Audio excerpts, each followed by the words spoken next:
brought up by citizens, generally concerning snow removal, I think was one that I heard, water drainage, a traffic study on Lomond View Drive, and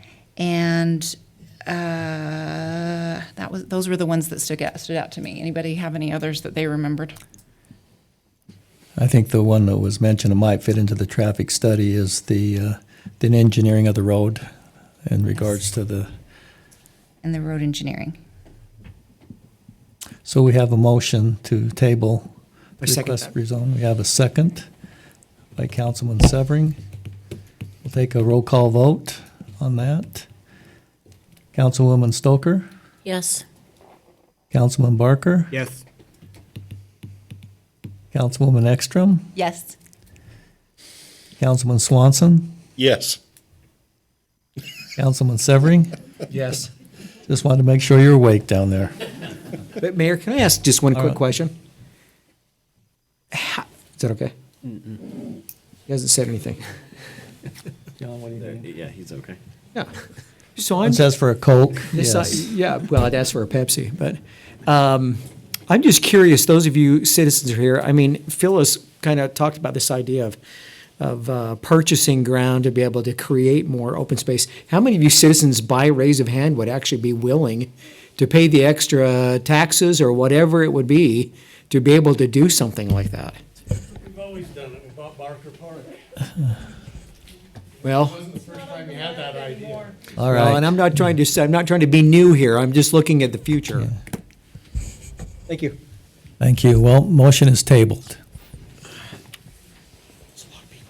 All right, we will now move on to item 5, discussion on preserving the fish habitat and our creek banks. The presenter on that is Paul Burnett. I think you have others here, Paul, that might participate with you, so feel free to recognize them.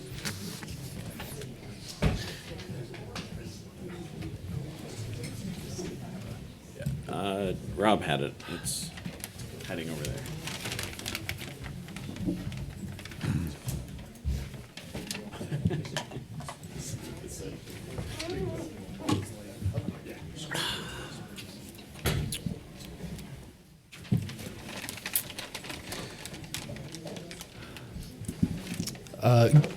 Good evening, Mayor and council members. I appreciate the opportunity to Will you say present your name tonight. and address for us, Thank please? you. My name is Paul Burnett. I actually live in Washington Terrace, and I've been there for about 15 years. And I appreciate the opportunity to present here tonight. I'm going to talk about managing urban streams and urban waterways, and I want to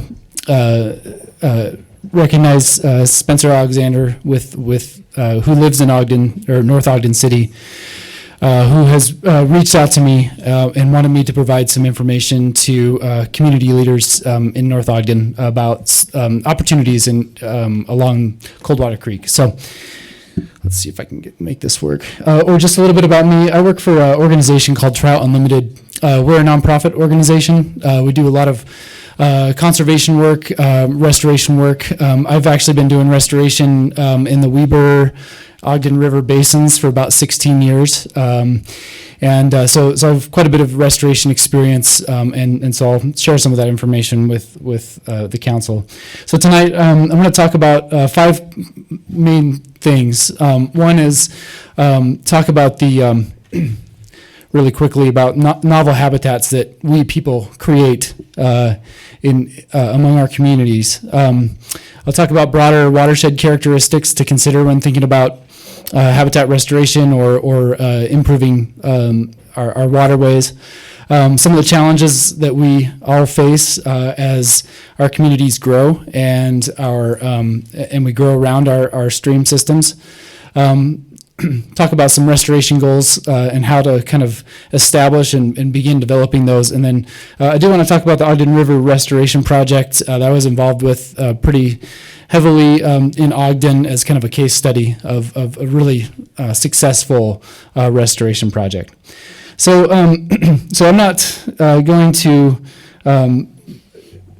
convey any judgments about about human impacts on the landscape, but people have changed the landscape dramatically regardless of where we are within our cities, out in the rural areas, with the construction of large water projects. This is a good example of a gravel mine right next to the Weber River. This is Riverdale. And you can see that in all these areas, the landscape context has completely changed around the waterways, and that's thanks. And we see that everywhere. And this provides a lot of challenges to us, but it also provides us with some opportunities to bring unique ideas and solutions to our communities to try to improve the waterways that we enjoy. Oops.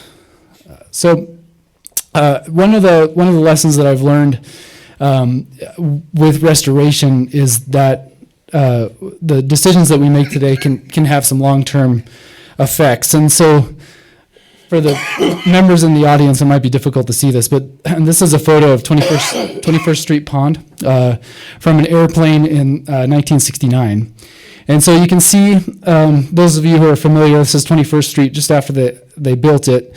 You can see the rail yard here, the stockyards, which Ogden City is currently working on completely renovating. And the Ogden River flows right along here and the Weber this way. So one thing that stands out is obviously the rail yard is in prominence, but also it's pretty sparsely built in this area. This is, I tried to replicate this in Google Earth, but so this is the same area from 2017 imagery, and you can see, those of you who are familiar with the 21st Street Pond, this is a junkyard now. This is the large landfill that at the time they were right on the edge of the city, and now we're building around these areas. We're developing around these areas, and so the take-home message for me is the fact that these elements on the ground, we can't really move them, right? So we made decisions back in the 60s that's where we're going to put a landfill, and now we have to deal with it. Our generation has to deal with these and figure out how to manage around these types of things on the landscape. So it's interesting because tonight I heard a lot of really interesting conversations about water management and different parts of the city, and so I did want to bring the idea of watershed issues or concepts into this discussion. So this is pretty basic, but we all really live in a watershed, right? No matter where we are, water that hits the ground here is going to end up at some point in a waterway. So watersheds, they do three things. They capture, they store, and they transport water through a landscape.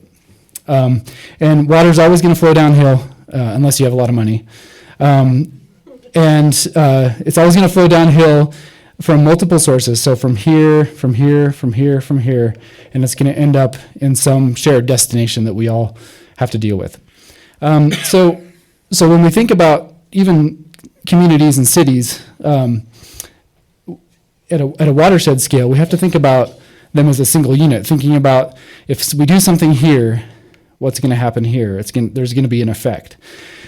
So thinking about the connection between the waterways themselves and the upland is a really important context for us to think about. So also an interesting theme that's come up today is there's a lot of development pressures in our urban areas. And a lot of our natural areas are at great risk. We're losing those. Like I said, I live in Washington Terrace, and we don't really have much open space up in Washington Terrace. We have a couple parks, but we're pretty much built, and there's not any room. So there's a lot of really good, interesting opportunities here in North Ogden. One of the really unique things is that local governments, like cities, like counties, they play a really important role in doing two things: gathering information, identifying our waterways and the sensitive areas, the quarter-mile buffers, and as well as identifying stormwater contribution areas to our waterways. Local governments also have the opportunity to develop ordinances to protect our natural areas and our waterways. So there's there's a movement among a lot of communities to develop setbacks, to not only building setbacks but also septic system setbacks. And then there's a really good opportunity for the local governments to work with community stakeholders and leaders to develop management strategies and restoration plans for our waterways, and hopefully to raise funding to make those happen. So urban streams have some really interesting, unique challenges that we have to deal with, and this has to do with the novelty of these landscapes. A lot of our streams have been artificially straightened, or to control flood, or levied, and what that ends up doing is it changes the characteristic of how water flows through that system. Typically, water's flowing faster, the banks are steeper, there's more power during flood flows, and so that kind of feeds back to more straightening and trying to protect our property, basically. When we look at the habitat, these rectangular channels that are like this, they don't really provide habitat for fish. They don't provide access for people that recreate. In a lot of cases, they're generally dangerous for people to be around. Of course, we like to build around streams, and there's a lot of infrastructure around streams, and the more we build around them, the greater that we have, the greater flood risk and damage risk that we have. And of course, we see this is the Price River. In Helper, we see some pretty unique patchwork solutions to try to protect their property from damage from those streams.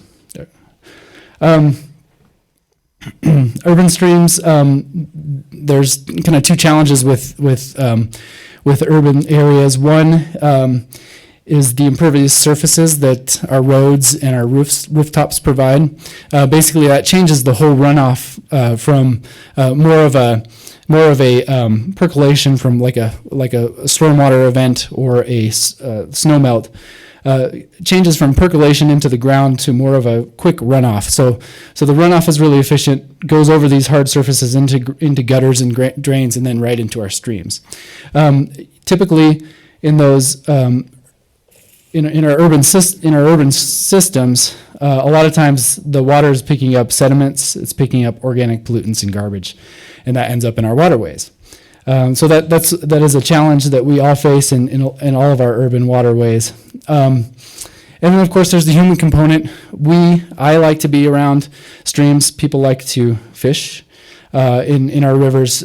We like to be along especially around here, the tree community that is associated with a waterway. And then this is actually a school down in Ogden City that's using the river as an outdoor laboratory for education. So we want to be near these rivers, but we also want them to provide. We want them in the condition that they can provide benefits to us. So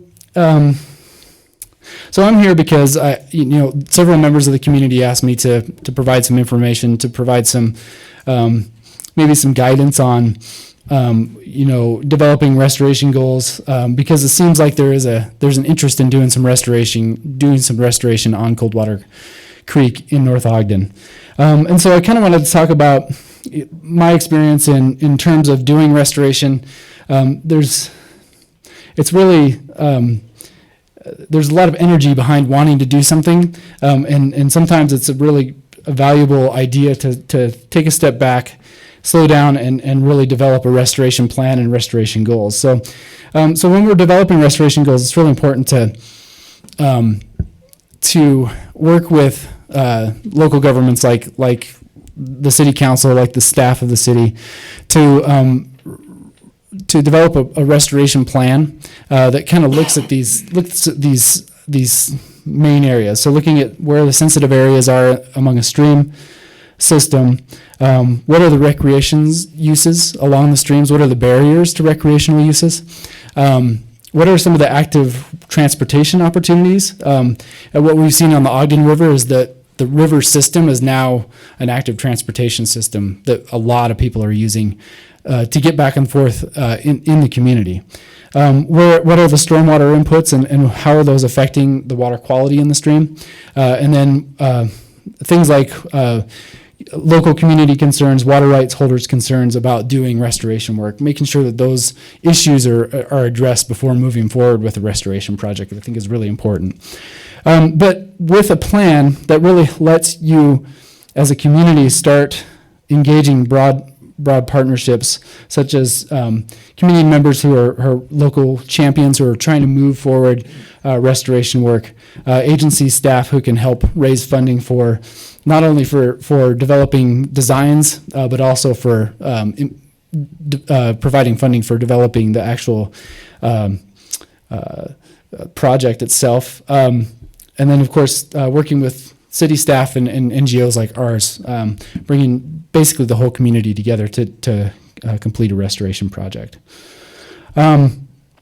So a couple other things. Investing in design is really important. I think we've learned that in a lot of cases that provides a lot of really valuable information in terms of taking steps, phasing a complex project, and understanding what some of the sources of risk are associated with projects. And then that also allows you to set realistic expectations for the community so that we kind of know, step by step what the plans are. You can use the design, there's several places where I've worked where we've had to use a design to develop demonstration projects to show the value of a specific project to maybe concerned landowners. And then when you have that, then you can continue progress through smaller pieces of a project. A lot of funding for restoration work is pretty short term, and so being able to piece a project together over the long term through smaller projects is a really important way to move forward. So I've been asked a lot about whether or not urban restoration is worth it. And I guess just to kind of reflect some of the conversations that we've had tonight, but in terms of expense, urban restoration is expensive. It costs about 10 times the cost to actually implement a restoration project in an urban area than it does to implement proactive watershed protections in an area. But we're usually not afforded that luxury. Most of the time, we're coming in 40 years, 50 years after things have happened, and so really what we've found is these functional urban streams, they bring really unique values to our communities, and this has actually been studied in a lot of places, in a lot of journals, and there's really good information on the actual value that functional streams bring to our communities. And these are just some of them. So flood protection, recreational use, and transportation. And we're seeing all those in the Ogden River. So I just really want to quickly show some photographs. I don't know if has anybody on the council been down to the Ogden River in the restoration reach? Okay, so these will be some maybe eye-popping photos. Yeah. Can I ask you, is this something, the photos you're going to show us, is this what we can begin to do on Coldwater Creek? Yeah, I just want to, before we move forward, yes and no. I would say that Coldwater Creek is nowhere near in the condition that the Ogden River was before we did the project. So so the scale's a little bit different, but I think some general concepts of what the value that the waterways can bring is really the take-home message here. So so we did have some specific goals, and it's really important, I think, in terms of a restoration project to identify specific goals and objectives for a project. One of the things, and Justin Anderson, he's the city engineer for Ogden City. He wanted me to make sure that I communicated this, but economic development and ecological restoration, they don't have to be in conflict with each other. if we do it right, then they can complement each other, and actually the ecological restoration of the stream system can actually provide really diverse values to the community. So this was the real purpose of our project. Basically, the Ogden River was really blighted and degraded. These are river banks of concrete and over layers of concrete and a junkyard. Looking at this bank, there's car tires, waste concrete. There's a fence that it's really difficult to see. So essentially, the river going through town was of no value to the community. You couldn't use it. I wouldn't dare allow my children to come near the river in this condition. This is a really good example of I've got an after photo of this exact area.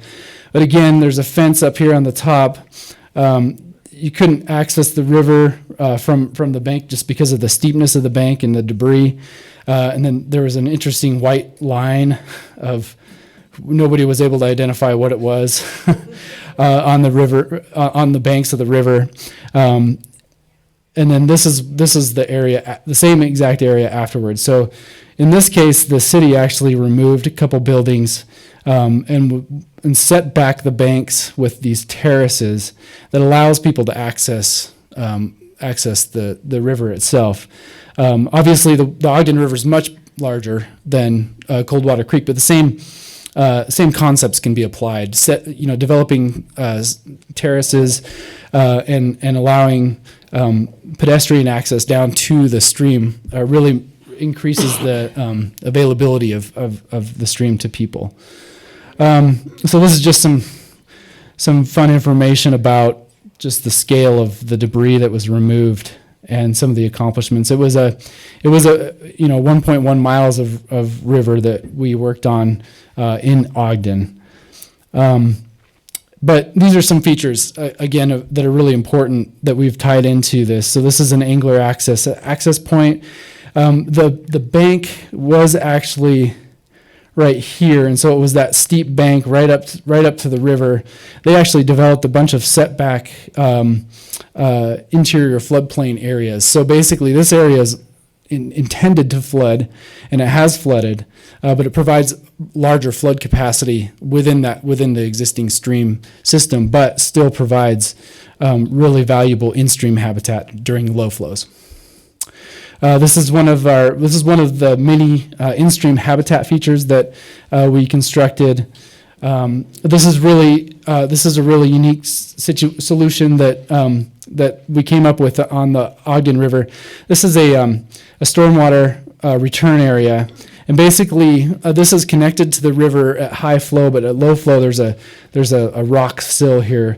So stormwater will actually come in and sit here, and this was right after construction, but now there's loads of wetland plants and stuff that actually takes up and breaks down all the pollutants that comes in through the stormwater system before it gets into the river. So there's several of these along the restoration area, and that's really improved the water quality in the river. This is one of the cool art piece that is there down on Grant. The park, if anybody's been down to this park, this slide is a terror for parents because it's really high. This is a high adventure park. But again, this is an area that provided no value to the community. It was really blighted, and it's become a blend of a formal park right next to this still natural area along the river. And then, of course, the flood management benefits. So this is down by Lincoln and Wall, between Lincoln and Wall. This whole area of floodplain was developed as part of this project, and so the flood capacity of the channel is much larger than it was historically. And I'm sorry, this is actually behind the Walmart, and this is down by Wall and Grant. Again, this area was all excavated and reconstructed as floodplain. Same on this side. And then this is that art piece down by Grant Avenue.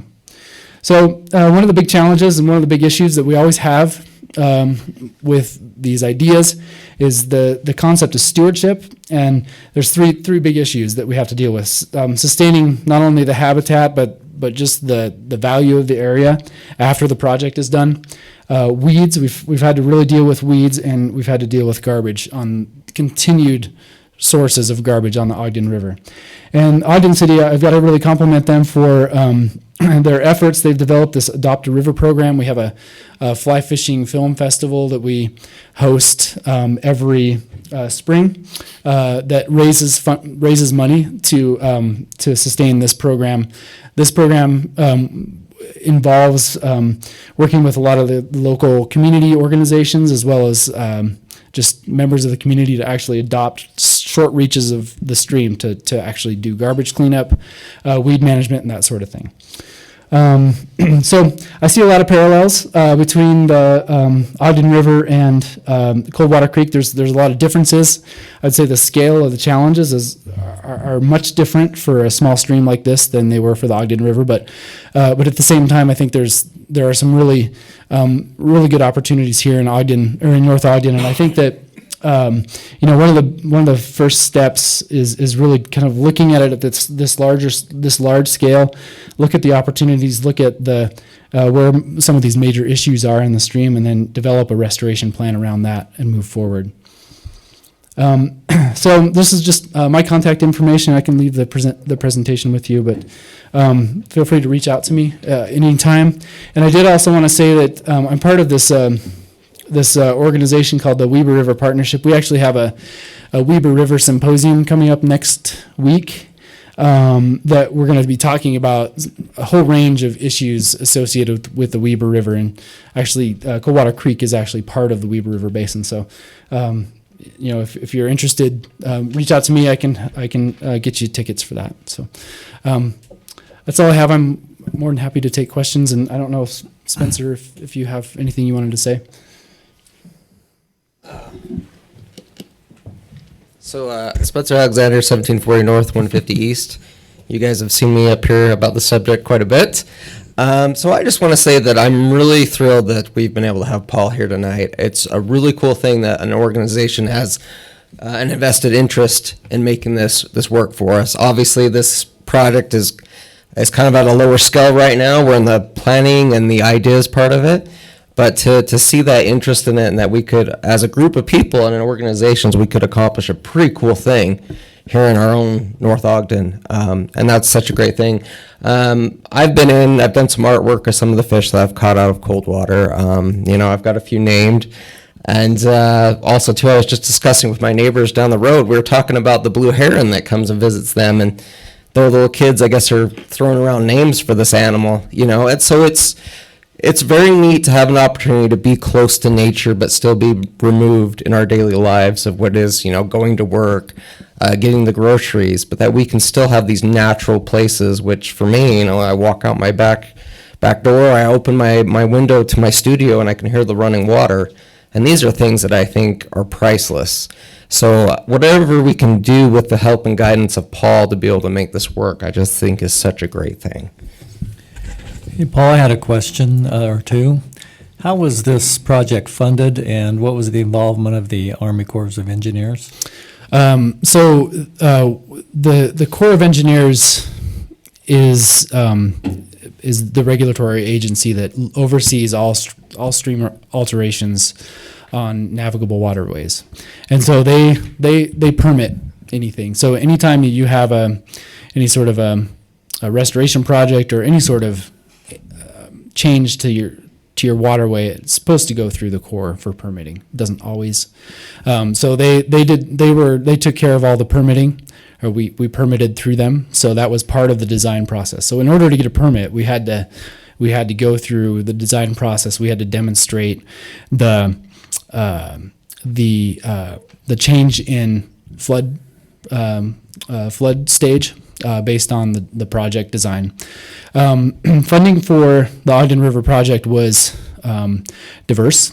We had some initial funding from the city on design.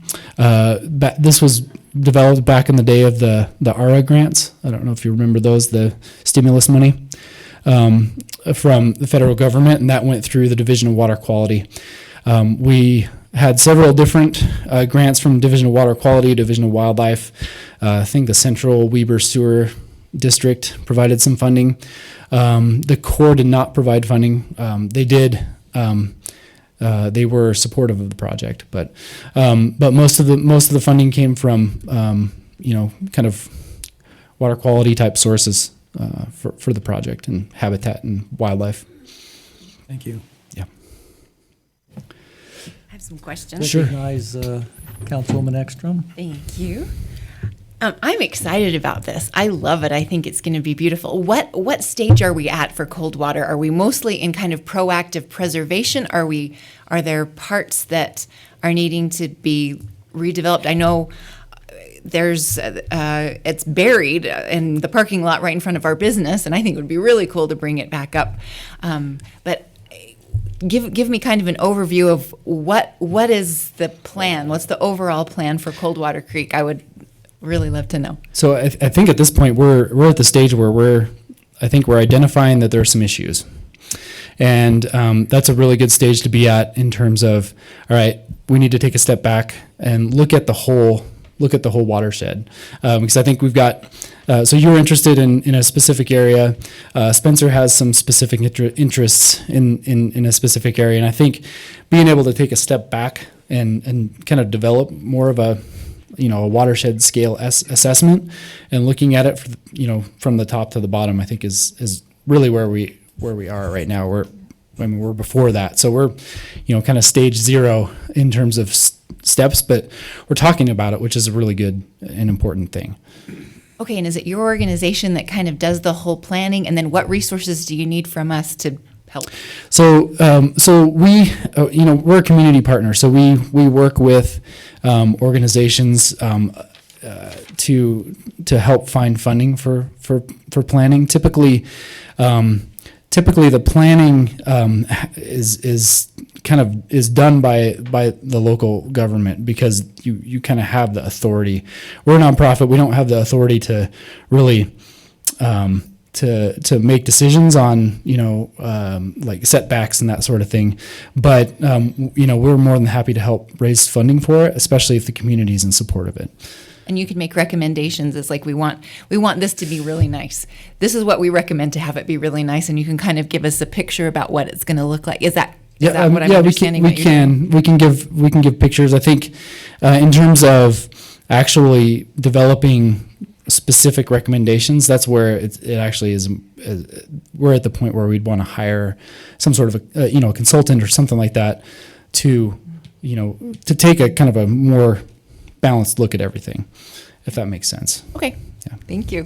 And Charlotte, I do have a list of authorized engineers that the Army Corps of Engineers has recommended if we decide to proceed. And I can just tell you from the citizens I've seen, they do have an expectation that we will do our best to preserve the beauty in this community.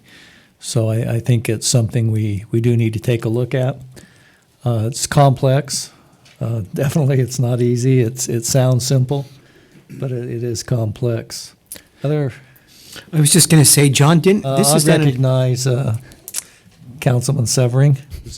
This is a new protocol, Mayor. John, this is down in the RDA area, right?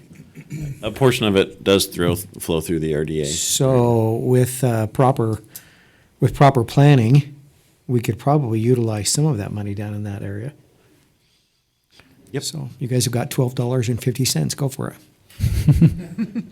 No, I think that would be the next step, is kind of like, no pun intended, but we kind of have to have like a flow chart for the creek to know, where do we start next. So I suppose you're authorized to go and do. We can definitely get you a flow chart. if that's, yeah, I mean, that's something that you bring up a good point in the fact that, there are kind of, in order to be most effective, you definitely want to tackle things in a certain order. And, like with the daylighting of the stream, that is a complicated thing. But it's, any time we can open up a stream and provide it for public use, that's going to be a huge benefit to the community. So, but it does bring up a whole range of issues that need to be considered in terms of flood management, in terms of pollution getting into the stream from parking lots and that sort of thing. But I wouldn't let those questions be things that would discourage you from looking into that, because I think that would be a huge benefit. There's a lot of development along the stream already. And the thought comes to my mind is looking at the future. When we have developments along there, I think we can require setbacks as a municipality and then make sure that those setbacks are enforced. I think we can also get after people who are dumping in the stream. That's probably not outside of our. Councilman Swanson, recognize your comments.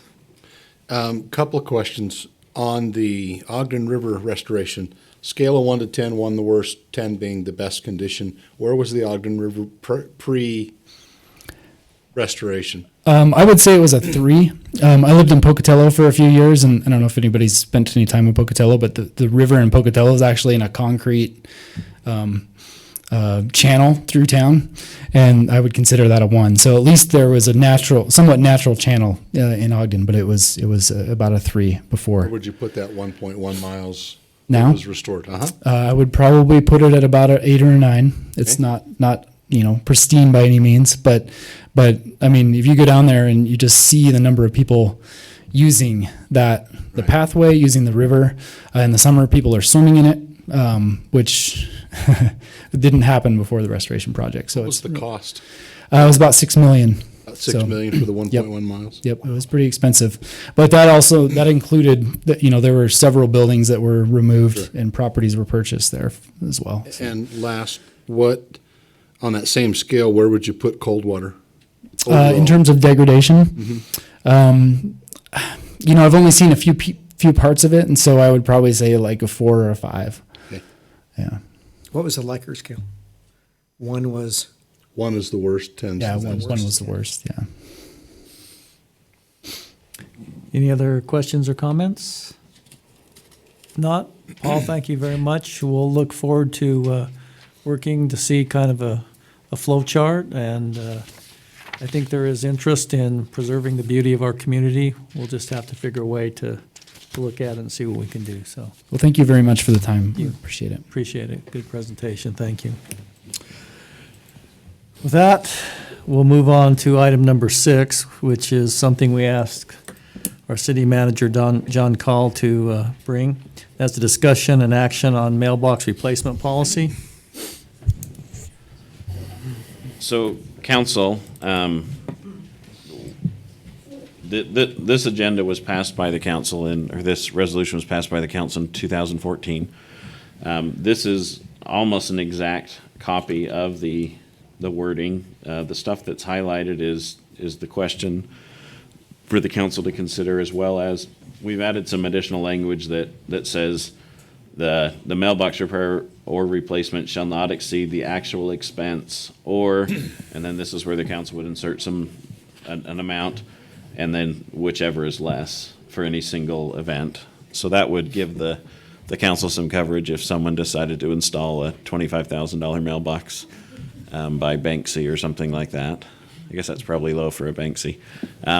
But so the question is, what does the council see for the amount that's in that limit? The mailbox in question, the estimate was about $700 to fix, and it is a brick mailbox, and it doesn't have a light or anything like that on it. It's just your standard brick mailbox. So the real question is, do you want to see this number go up? How much? Staff is recommending that we not just leave it open-ended and say whatever the cost is, we'll pay to fix it. And then the other thing that this resolution causes that it tries to fix is who's the one who's in charge of deciding whether or not the city hit the mailbox. Sometimes it's not easy to tell if the blade hit the mailbox or if the weight of the snow pushed the mailbox over. And so the way this is written in essentially the Public Works Director would make a recommendation to the mayor, who would make the final decision. So that's the resolution. Councilman Barker? I've actually been thinking about this since we talked about it last week, and I've had conversations with people about why Utah State Code is written the way it is. And as for instances just like this, I have no problem leaving it as $100, except in this one instance where the city's a developer and required the homeowner to put in a brick mailbox. How many developments has the city actually required a brick mailbox?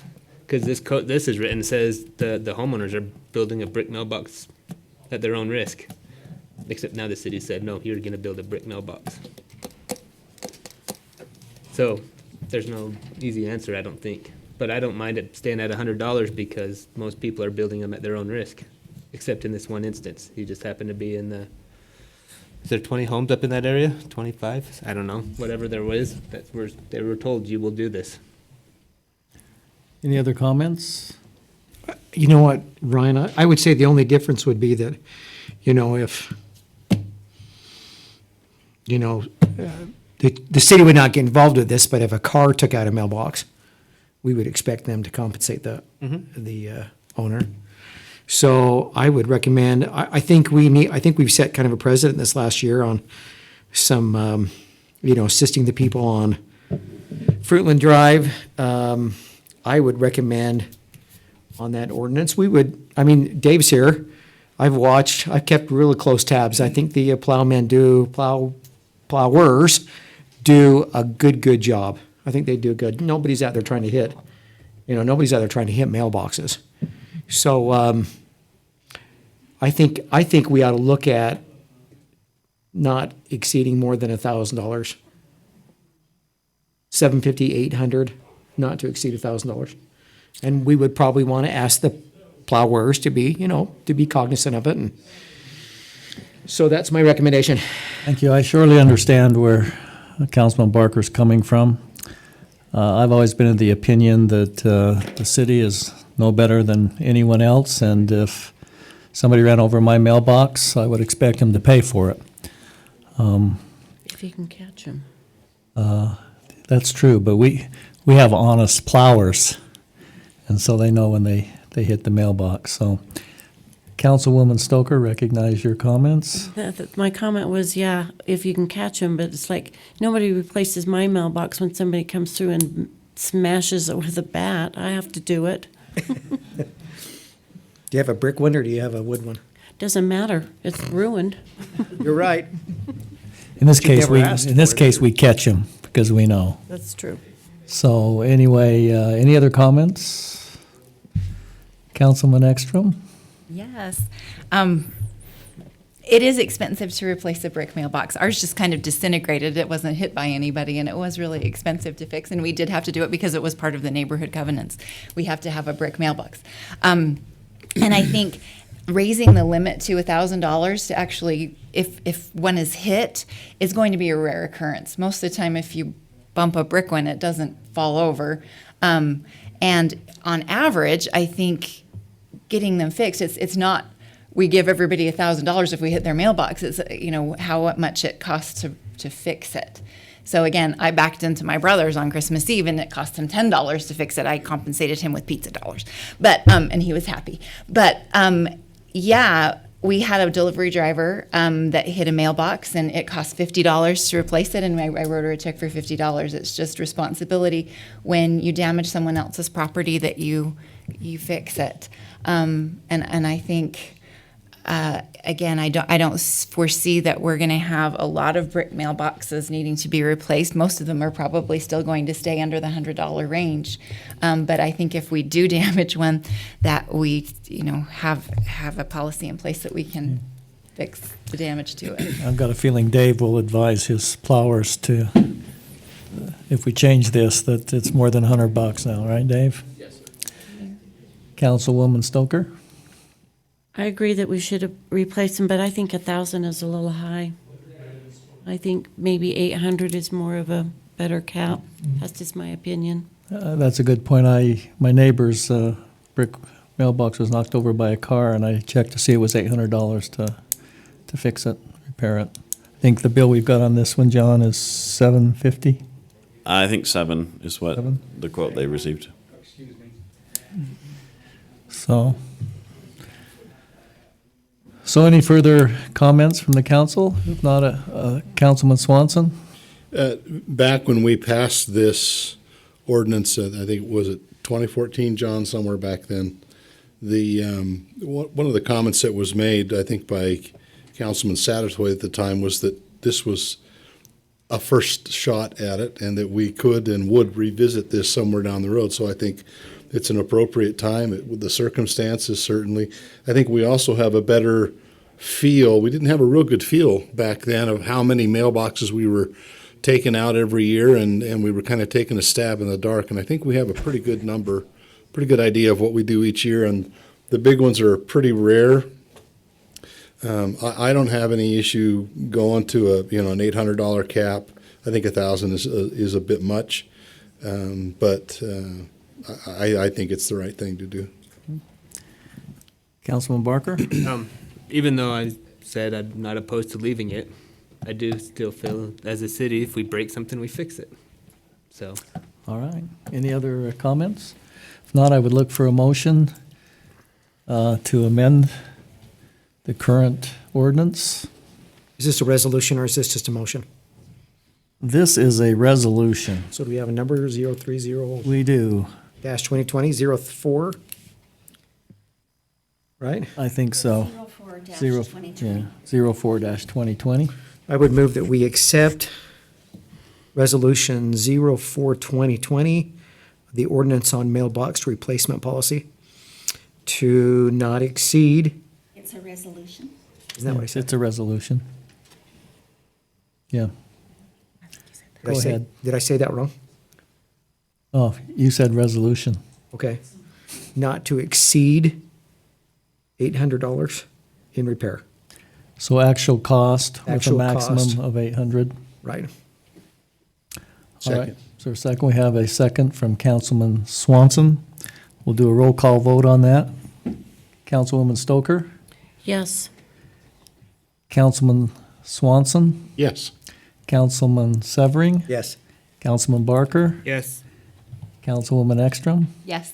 Motion passes. Thank you. Moving on to item number 7. We asked City Manager Call to come back in regards to action on our invocation or thought policy.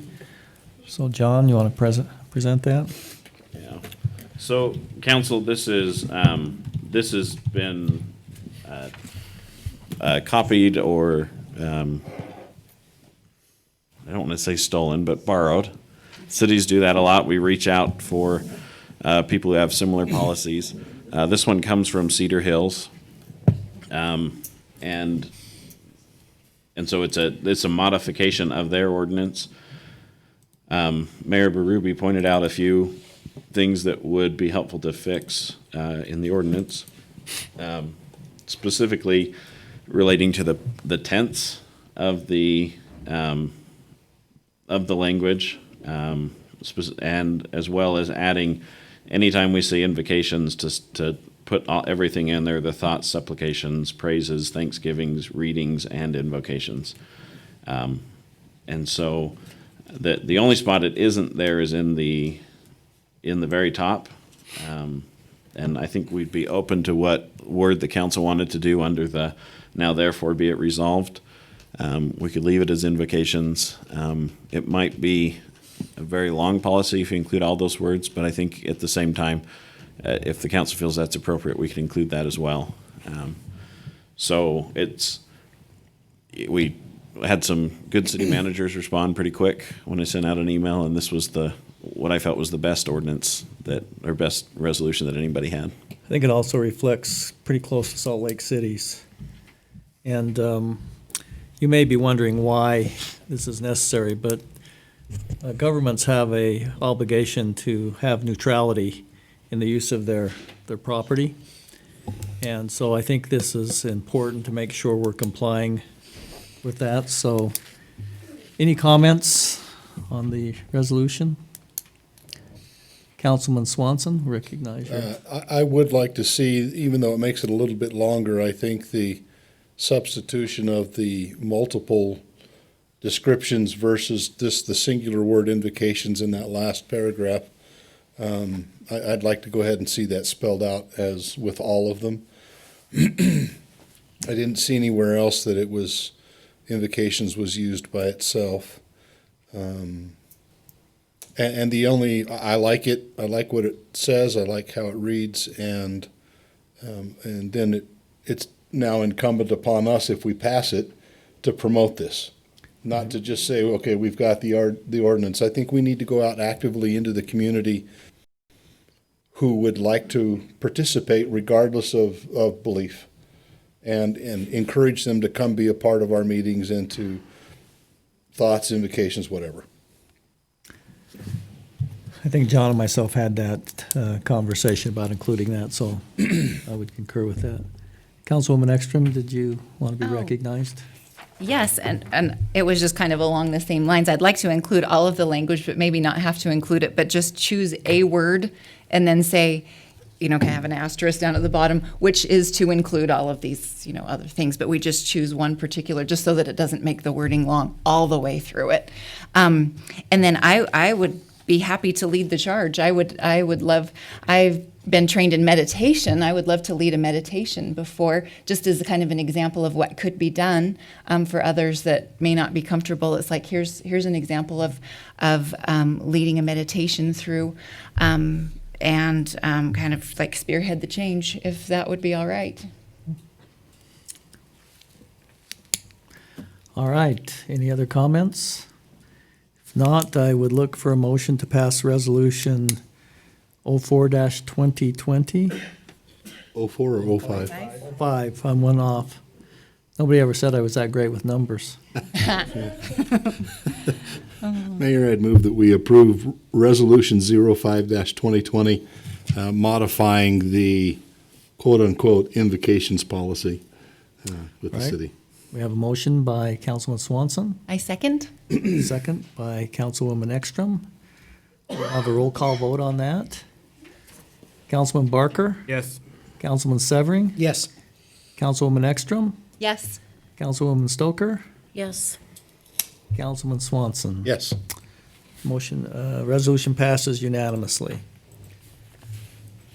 We'll now move on to item number 8, which is the discussion and or action to consider an agreement for Northwood Hills, and our presenter will be John Call, our city manager and attorney.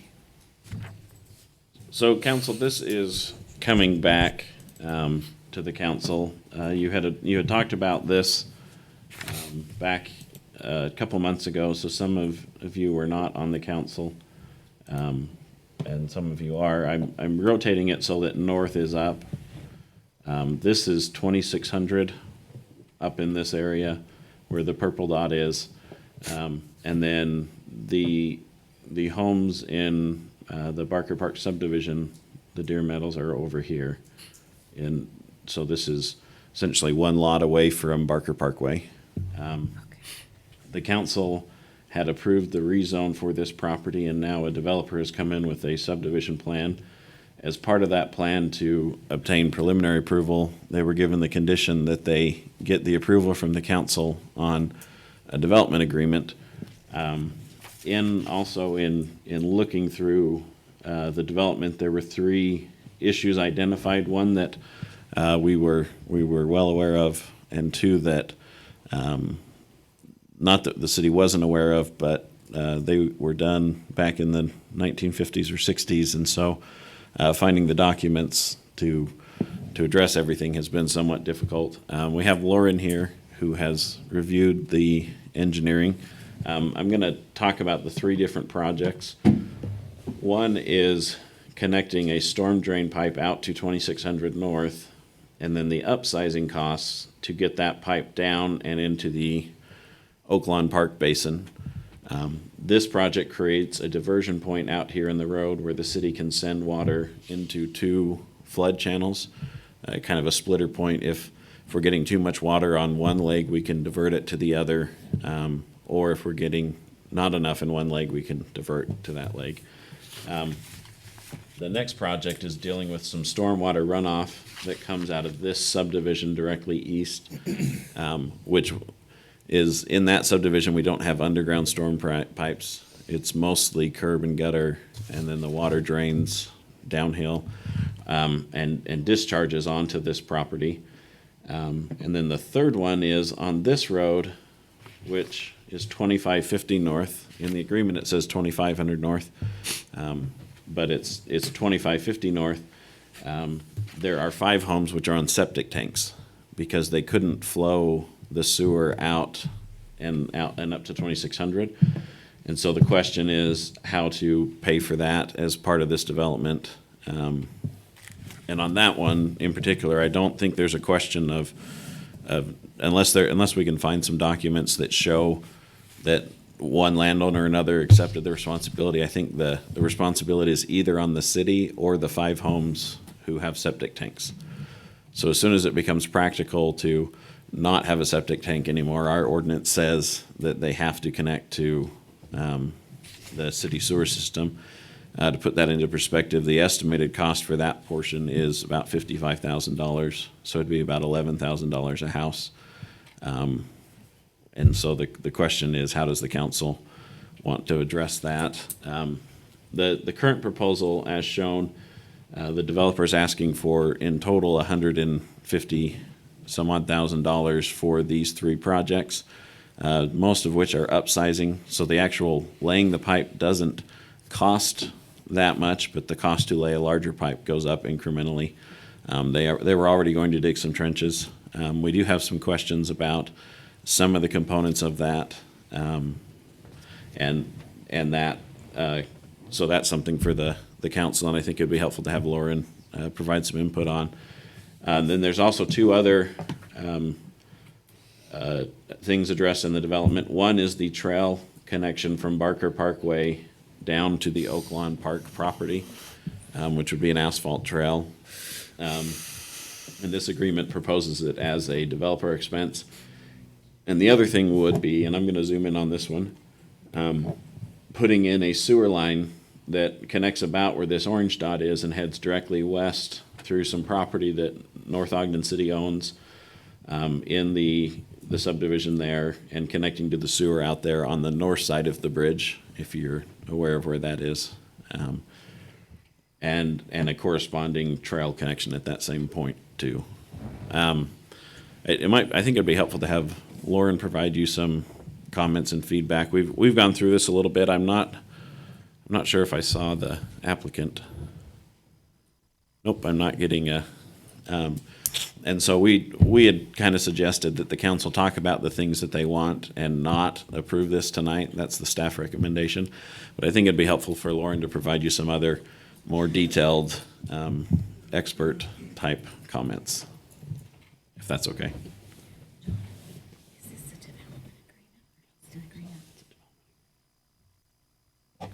Evening. Just to tell you a little bit about this project, the Northwood Hills. I'm currently in the process of reviewing their plans. It's gone back and forth a couple times, but they still have a few revisions that need to take place, so the plans are not 100% set yet. I'm working with their engineer to try to improve the storm drainage down the north-south street, which is, that is 11, I believe it's 1125 East.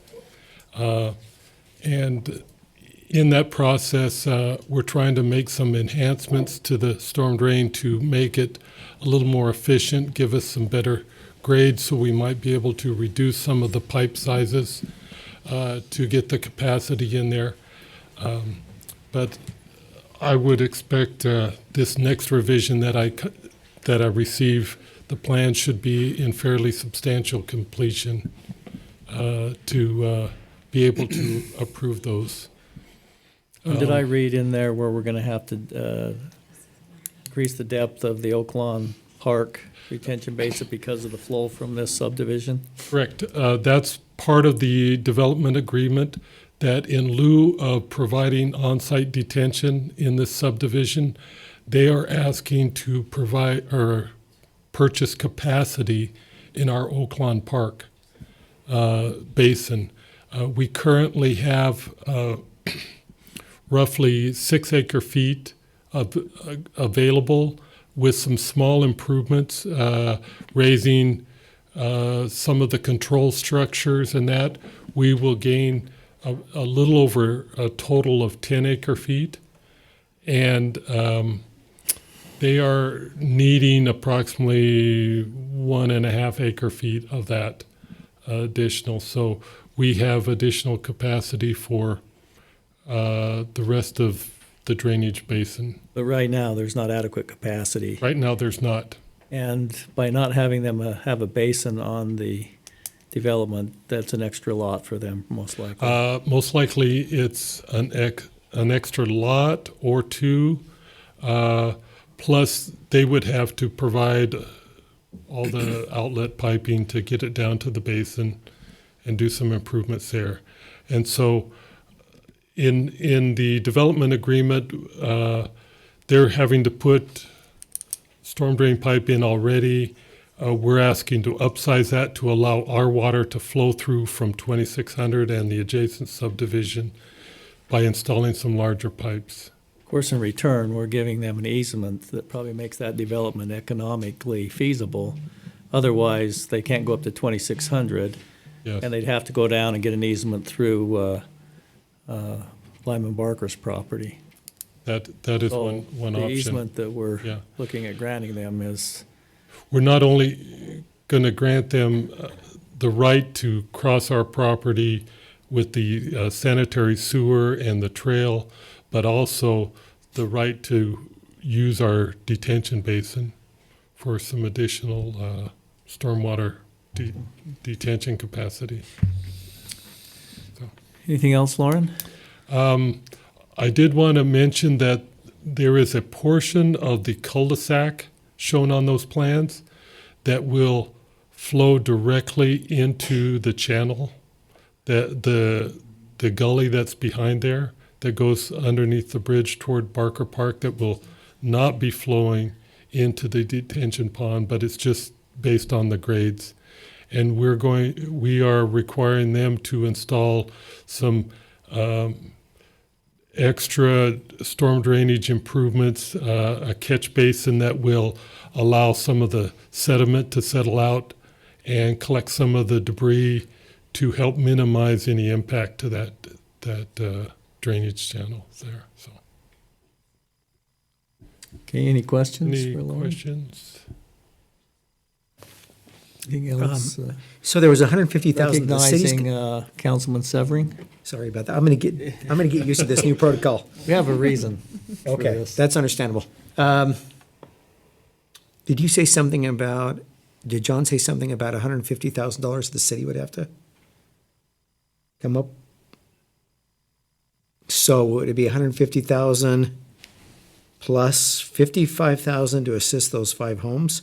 The 150 includes that. Oh, it Yeah, includes it includes that. all 3 projects.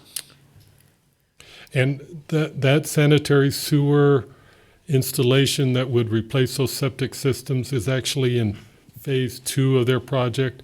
We don't have any detailed plans of that right now. We're only working on phase 1, which is the westerly half of the project. So, Mayor, I'm waiting this time. Pardon? Keep going. Okay, keep going. You're- Okay. Yeah, you're still recognized. Thank you. You haven't So, quit. Thank you. How common is it for us to come up with that kind of money to assist a developer? I mean, shouldn't that be the developer expense? The sanitary sewer or the, Yes. okay, the sanitary sewer portion is east of their phase 2. And it's a set of existing homes that are on septic. And because they are extending the sewer up to near that east property line along 2550, now they are within that range of 300 feet that there's an existing sewer available, and we need to get those people off of septic. See, I could see that, but so $100,000, then 95 is the city. Do we need to pick up that additional $95,000 for the difference? I think the other issue, Councilman Severing, is the value of the easement that the city's going to grant. Okay. But I think that's a good question. Whose responsibility is that? And that's one thing John was mentioning, whether the city does it or whether the property owners, those 5 property owners, assist in funding this. Yeah, I think there's the issue of, do we help the citizens around septic tank? And then there's these other issues, so you can break out the 55,000 kind of as one project, and the rest would be associated probably with the development. With, yeah, the stormwater needs, yeah. Yeah. But, there is an easement that's being granted by the city that does have some value. They're gonna be going through our property, and so I look at it as, we are the city, but it's the citizens' money, right? Councilman Barker? Okay. Good behavior. Thank you. I'm learning. We all are. So I'm thinking of a different project. Ward Farms, they're taking away a septic tank as well, at least one, if not multiple. Aren't they? There is It's coming from the tank east side and a of leach field that comes Yeah. across Fruit Who's Lake. paying to connect when they get up to? They're not there yet, but who's going to be paying to connect them to the sewer? It is on their approved plans of the developer to get rid of that system because they're going to be building homes on there and make that connection. So that was just my question is, Yeah. there's other areas in the city where this is happening and the developer's paying for it. So that one, I think there's actually a That might have been a document that granted the easement for the leach field, and so it adds an extra factor that the developer and the private property owner worked out. I'm not sure how they worked it out, but there was some. But that's only one property, not 5 as Right. well, yeah. Obviously, there's some additional discussion that needs to take place with the developer, but any other questions from the council? I think recommendation from staff is that we table this. So I'd be looking for a motion to table. I motion that we, Councilman Severing, recognize your motion. I move that we table the discussion on the agreement for Northwood Hills I second. subdivision. We have a motion and a second to table this. Do we need a roll call or just a voice vote? Voice vote is sufficient. Voice vote, all in favor? Yeah. Yes. Aye. All right, it's tabled. We'll move on to item number 9 now, which is discussion or action for the disposal of evidence. Presenter will be John Call. So, council, I know this is what you have all been waiting for. Every year or so, we go through our evidence room and look at all the items that were either not part of criminal cases, were found property, or otherwise given to the police department. And we go through and list what we will be doing with the each one individually. They say this is the tab we wanted. Most of these are destroyed. Some are returned to owner. There's a BB gun that's a donate, possibly. But because there are some that might be either donated or converted to city use, a good example is sometimes screwdrivers and things just end up in toolboxes. But we need to go through this official process to make it clear. By passing this resolution, that'll start the process of allowing the police department to do the physical postings as well as the online postings, so that if someone is missing something, they have another chance to see it and come in and claim it. As you can see, so many of these items are destroyed. We won't be handing out any paraphernalia back to owners, for example. But we just include everything in the same list because it's easier than trying to separate them into different lists and causing confusions that way. Could I get that rock? 133536. So the recommendation from staff is to pass this resolution to start the destruction and/or donation process. Okay, any comments on this before we seek a motion? Councilwoman Ekstrom? So is this something, a resolution that we resolve each time they need to dispose of property kind of a thing, and we just do it every so often? Is Yes. that- And we pass a new resolution each time? Okay. Right, yes. And we So get this- a list of what it is? Yeah, so this resolution is, the dates have changed and the exhibit has changed, but almost everything else is identical to the resolution that was passed about 18 months ago. Okay. All right, so I didn't see anything on here that was, I mean, a couple of return to owners, and there was one possible donate, but the rest of them, have they already been destroyed, or are we resolving that they're going to be destroyed? Yeah, so this starts the public notice process, and then after 60 days, the return to owners can either be donated or destroyed, and the destroyed ones, I think it's only 30 days. Okay. But they vary in days, so this just allows them to start the process. Okay. Councilwoman Stoker? I'd like to make a motion to pass the resolution 06-2020 to start the process of disposing of evidence as stated. Thank you, Councilwoman Stoker. Do we have a second? Councilman Barker, we have a motion and a second. I believe we need a roll call vote on this. So Councilman Swanson, Yes. Councilwoman Stoker, Yes. Councilman Severing, Yes. Councilwoman Ekstrom, Yes. Councilman Barker. Yes. Resolution passes unanimously. We'll now move on to item 10, discussion and or action to consider appointing the Cultural Council. Tiffany was in earlier, and she talked about applying for ramp grants. And one of the requirements there, particularly I believe on the arts and the parks, is to have a cultural council. We have one right now. That happens to be Councilwoman Stoker is the sole council person. Historically, that has been the council.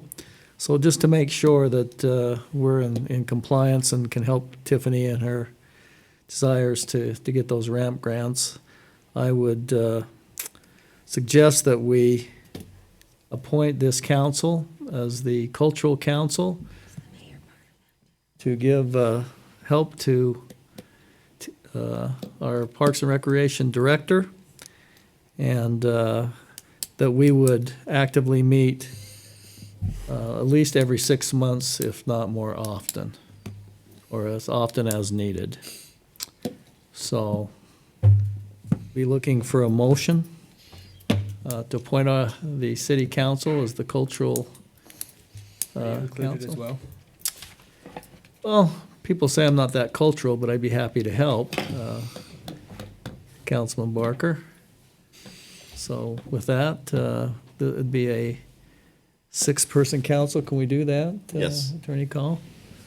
So the answer to yes is yes on that. Councilman Swanson? Mayor, I'd move that we approve the cultural council to include the city council and yourself. Okay, we have a motion by Councilman Swanson.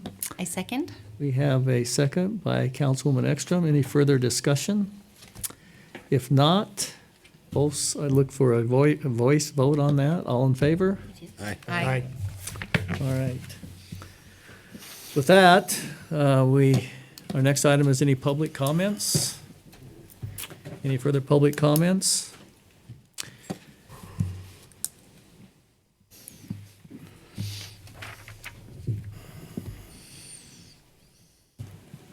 Brenda Ashdown, 193 East Pleasant View Drive in North Ogden. I have 2 questions I hope you can answer. It was brought to my attention in the newspaper about a public hearing, rezoning of my property. I would like to know where I can find that on the city website. And because I don't know where to look. I looked under the public things towards the bottom, and I don't see it on there at all. And the other question is, if, I know John and I have talked about this, so it's not a surprise to me, but if my property is included in that public hearing, shouldn't I be receiving a letter or information that that is going to happen so that I am aware and can go to that meeting? So the letters have been mailed out, Okay. and the posting in the newspaper was the longest requirement, so that happened first. But the letters have gone out. It probably may not have been delivered till tomorrow or something. Okay. But I'll have our staff check it out. John, can I make a suggestion on that? I know we have requirements by law. We obviously don't have one on timeframes to notify the resident, but it would seem like to me that we would notify the resident in writing, at least in conjunction with filing a public notice, or if not before. Is that a problem? It shouldn't be, specifically for the properties affected. Yeah, for the properties affected, I think it would be good to notify them, if not before, at least at the same time we publish it. I hate to see citizens surprised by reading in the newspaper. And now, as far as the website, is this information on the website, and how do I find out? Annette, can you answer that? I know it is on the state website. It is on our website under, hold on. This all comes under the Planning Commission, so. There it is. Wouldn't be under the public notices? It's not on the Planning Commission either, because I can't pull the agenda up for the 22nd, which is when it's going to be. Yeah, it's going out tomorrow. Okay, so I'm just kind of ahead of the game. Well, they go out Thursday, so it'll be on Thursdays, and it'll. So normally it is on the public notice website. It's not on there it's right not now. on there right now. So we just They need were to. mailed out. They were mailed out yesterday, the notices. Oh, and once again, we surely want the citizens to be able to go to the website and get information, so. Now, that would Thanks be for- my next thing. I know that there's a lot of talk about going to Facebook and stuff, but I would really hope that the majority of the information for the city can be on the website, because some people like me don't do Facebook. And we're going to have some comments from staff on that, but we'll work on making sure we get that on there in conjunction with notifications into the newspaper and to you. Thank you for bringing Thank that you. to our attention very much. Any other public comments?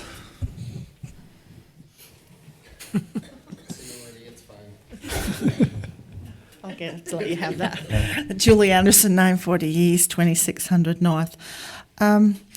As I sat listening to the ramp information, I had some concerns because usually there's a link to each of the things that are going on tonight in the agenda package, and there's actually no link to that. So we came into this meeting knowing nothing as to what ramp grants were going to be requested, what they were going to be requested for. So in order to make public comment before the meeting, we couldn't do that. And so after listening to it, I have to say I have a concern with $25,000 to our city band. When this was started, this was supposed to be just people who wanted to get together. We'd help them out with T-shirts and stuff like that. Now we're going to be providing them with instruments, which they should have of their own, and also a way to transport their said instruments. And I think that money could actually be used for better. I would actually like to see it go to Coldwater Creek and see if I don't know if that's an option that you can actually do, but I think there are so many other places. I'm going to give a plug for my posse grounds. 2 years ago, you had to tear down the announcer's stand because it was completely unsafe. I mean, it was, I would sit up there wondering, okay, if we get one more person up here, is it going to stand? They came up and they tore it down and told us they would have it ready. That was 2 years ago. We still don't have that. And it's actually a very needed thing up there, and I would much want to see ramp grants be used for that purpose. It's well used, and so I'm just sharing that with you today. I would like to share one other thing with you. They talked about the Rice Creek subdivision, which is actually right behind my house. And as you all know, I fought very hard for that and getting the R110. But one of the things that we made very specific on that land is that the develop agreement was tied to the land and not the developer. And I think it's something we need to start looking at more often, is that these development agreements are tied to the land and not to the developer. Because what happened is the first developer, of course, turned around and sold it. And E.K. Bailey bought it, and they came in and wanted to change it. And they were unable to because the agreement had been tied to the land. And so as we move forward, I have to tell you, I'm very sad that Taggarts are doing that because that's where we buy our hay. And so, but it is their land. Up there, I have no control over, but I think as we go forward, we really need to start tying it more to the land than we do to the actual developer itself. Thank you. Thank you, Julie, for your comments.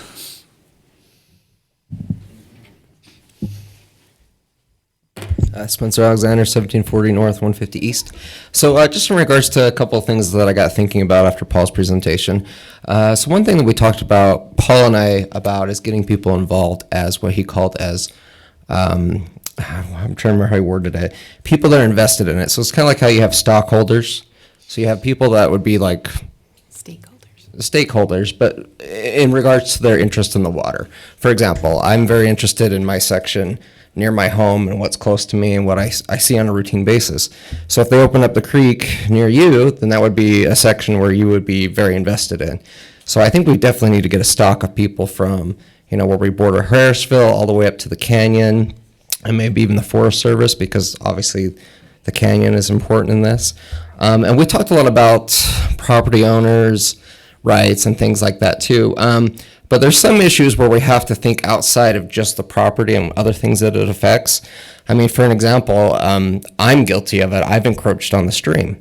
But as far as I knew, that lot was available, and that's what it was. Hopefully, because I have such invested interest that I'm not going to do anything to ruin it. But I have to take, I'm guilty of it as much as everyone else. I'm development. I've encroached on that stream. But my point is, though, too, is that it's not just about property rights per se, because I'm looking out for these fish, and as far as I know, there's no fish that have any real estate, right? They don't own any real estate, but we do want to look out for their welfare. So that's something that we have to balance with property rights, but it's also equally important. So that's just something to think about. So, but hopefully we can go forward, and you guys can be in communication with Paul as you guys have questions. And we can get more of a dialogue going with the city citizens as well on what we'd like to see and how to make this project move forward. So, but everybody, I really appreciate those that have walked out there and have looked at Coldwater Creek or that have answered my questions, that we've spent a lot of time talking with. I appreciate that, and I love seeing that invested interest. Thank you.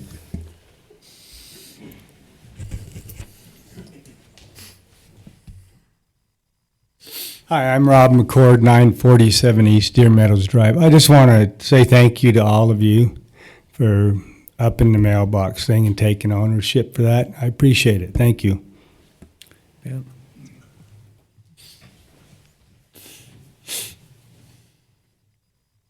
Dale Anderson, 940 East, 2600 North.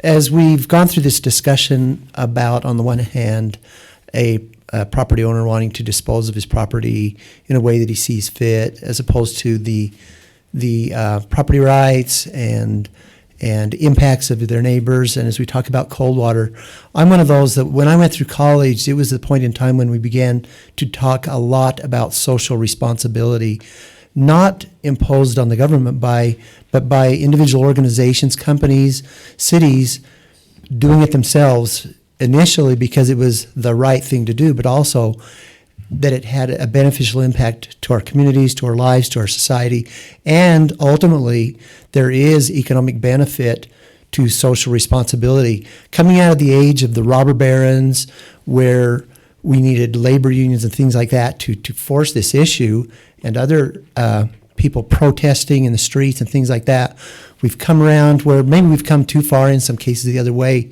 But as we talk about the impact on the roads of a new subdivision, the impact of the drainage of the stormwater, as we talk about Coldwater, there is going to be some give and take.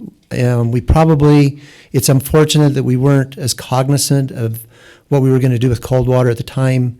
The discussions on setbacks along the property boundary abutting that at Village of Prominence Point took place.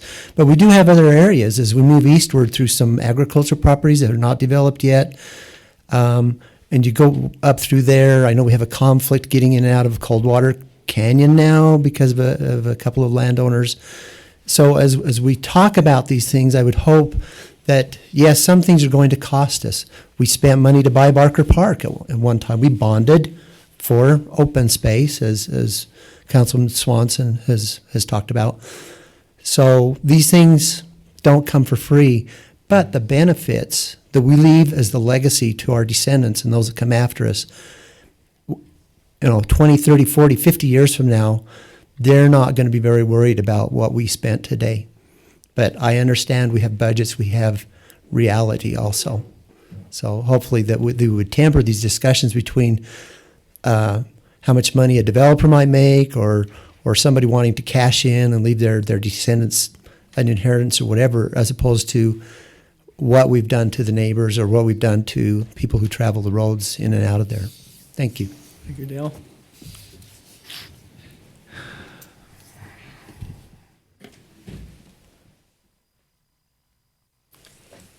Brent Call, 835 East, 2100 North. I'll try and keep my comments brief because I know it's late.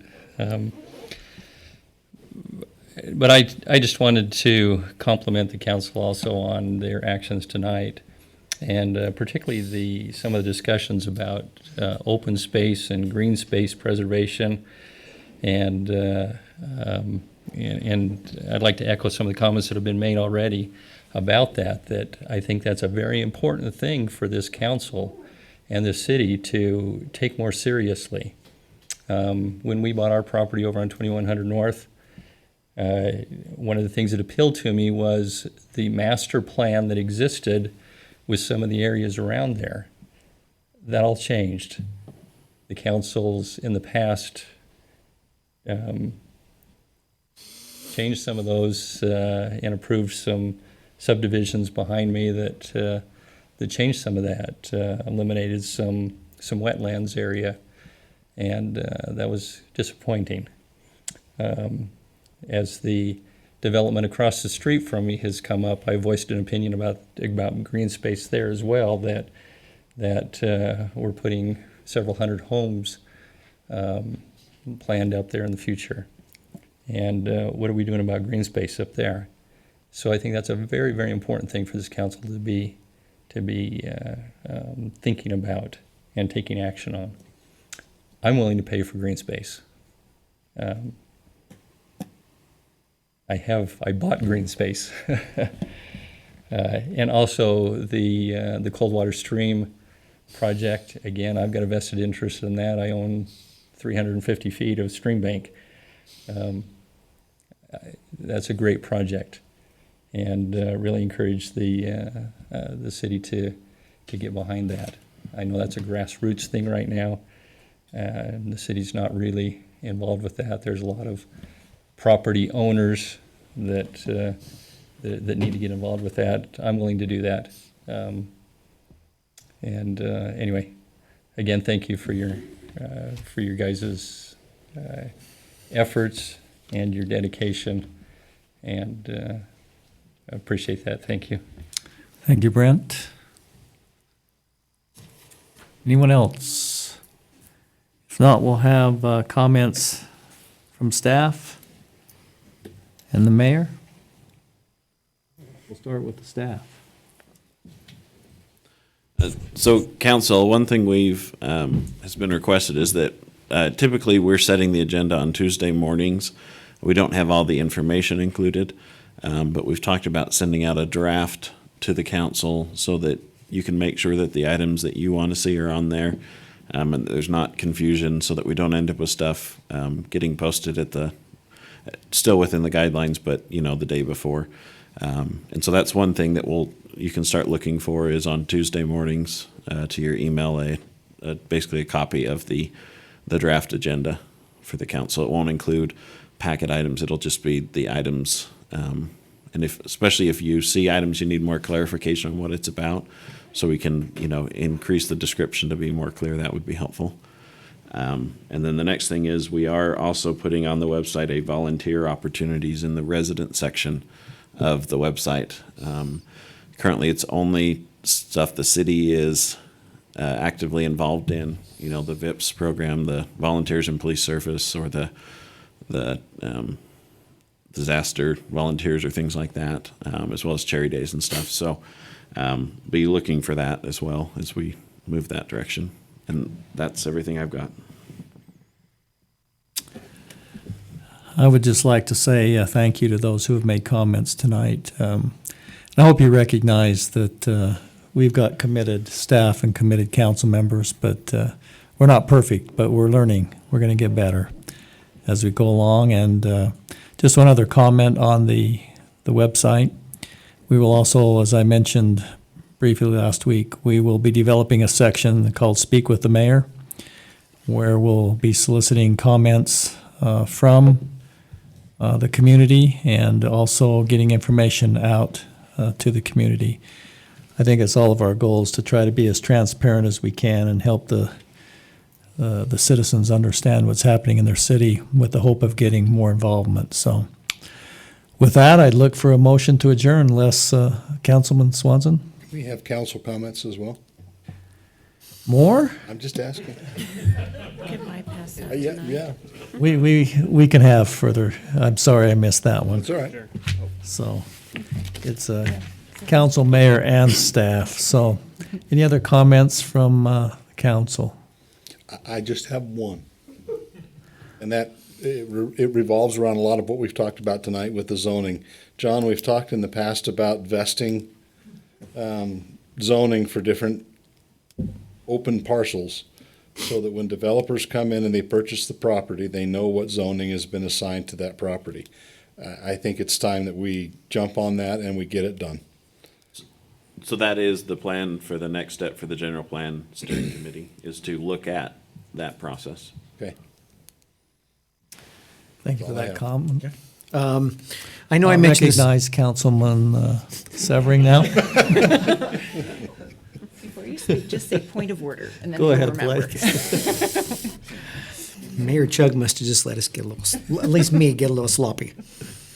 I know I mentioned this last week, but I'm really committed to building that email server. So is there a way of being able to track how many people sign up for the email? Can we track We that? can download the list. It doesn't give us a date they signed up. It just says who's on the list. Who's on it? And then I know Annette made the comment that we could put kind of like a reminder in the utilities letter. So, and I understand Lynn is actually kind of taking the responsibility of the website, Lynn Bexell. So, speaking of the band, I wondered the same thing as Julie did today. I kind of got the impression, okay, so they wanted a trailer, and then was there equivalent time, like rental time at the senior center to make up that $25,000? Was that what I understood? Volunteer time to make And the then the city's volunteer match. But the ramp grant would still come to buy the trailer, et cetera. Okay. Because I'm with Julie. Doesn't the R in ramp stand for rodeo? If it's been 2 years and we made a commitment to get that done, we need to get it done. We need to get it done. But speaking of the band, I received recently a call from Zella about the band and their use of the senior center on Thursdays. Apparently, the people that volunteered their time to come and help this year to help citizens with taxes, the senior citizens, and last year they had over 300 people they helped last year. But we kind of have to plan that around their schedules, these accountants. So she's asking if we could at least through February through April have the band moved to Wednesdays at 8:00. Tax season. Yeah, for tax season. City Clique's in there. What's that? Civic League's in there on Wednesdays. Yeah, they're in there, but they're only in there on the second Wednesday. So I think as I'm thinking of it, I think Zella said it could be 7:00, first, third, and fourth Wednesday, and then the second Wednesday would have to be 8:00. Parks. Why don't we coordinate with Parks on that, Councilman Severing, and see what we can do to do that. I'm glad you brought up. I've had comments from citizens, and I don't know, we always like to deal in facts, but some of the people who have signed up to get emails have had no response. How do we monitor that those who are, The best thing to do would be to have them give you their email address so we can verify if it's on the list. We did one at the beginning when the website kicked off in July, and then the next email went out about 2 weeks ago. So what is our process to make sure that we're getting those in and responding? Do we have some check and balance on that, John? So the website doesn't notify us when a new person signs Does up. It just puts them in the bin. Queue, huh? Yeah. And we will be sending out monthly emails, and so anyone, if they don't get the monthly e-newsletter. Nice. And Spencer, I'd be happy to help if you become the president of the trout thing. I'll be happy to serve on that. Okay. You're my first man. I just had a question for you, Councilman Severing. I believe you committed to go to the plunge polar plunge last Saturday. I forgot about it. I'll do it again, though. I'll do it by I think myself. that requires a $1,000 donation. I just wanted to point Is that out. that part of the ramp grant to 1,000? No, but in response to the RAM grant, tell me if I'm right, but that actually has to be, the match has to be approved in the budget process. That's the final. She can apply, but the city has to do that, so. Councilwoman Ekstrom? Yes, I think just going along with the ramp grant process, this was like, oh, this is what we've chosen to apply for. So as part of the cultural council, is that what we're going to kind of help choose what things we're going to apply for as well? Because I don't know if Julie's stand qualifies for ramp or not, but I think that would be really cool that we could. Park, isn't it? It's a park, right? Yeah, so it would go under parks. So I'm not sure how these were chosen, these particular. I'm glad you ones were brought chosen. that up, Councilwoman Ekstrom, because we do need a charter for that committee. So could you take on that assignment to Right work up with the- Tiffany and find out what the requirements are and how we can help? Okay. Thank you for accepting that I assignment. would be glad to do that. Yes. As far as the community band one, it looks like, from what I understood of what she said, she's applying for $25,000 from RAMP, and then our match comes from their volunteer hours and their use of the senior center. So I don't think we actually have to put out any money for that. Was that clear to anybody else? Is that what it sounded like? Once again, I think the question is the 25,000 that's coming from RAMP, could there be a better use for that? And you're correct, we don't have a monetary match. It's volunteer hours, but it's still taking money from RAMP. So Right. in your assignment to come up with a charter, working with Tiffany, let's see how we can help. But I do appreciate the comment that we probably need to try to get those out there as soon as we can, so. Well, and I love to hear possibilities, and I don't know how much we can apply for each time. It's like, wow, let all the citizens, like, how about this? And, I love that equestrian park, and I would love to see it done up really nicely. So if we have an opportunity to apply for a ramp grant for that, I would like to do that. And any other ones that the citizens come up with, I think And once it's great. again, generally there is a match from the city on those, and I think we've kind of, in talking with Tiffany, the folks have let us know we've had some major grants, and it's other people's turn for maybe some of those, so I think we're giving them a rest. Any other comments, Councilwoman Ekstrom? Nope. Councilman Barker? Need to get you home, get some more I was gonna say, eye my drops eye in says it there. needs it dropped. Yeah. Councilwoman Stoker? No. All right, with that, we'd be looking for a motion to adjourn. Move to adjourn. Second. Wow, I can't recall recognizing anybody on that motion, but we'll still adjourn.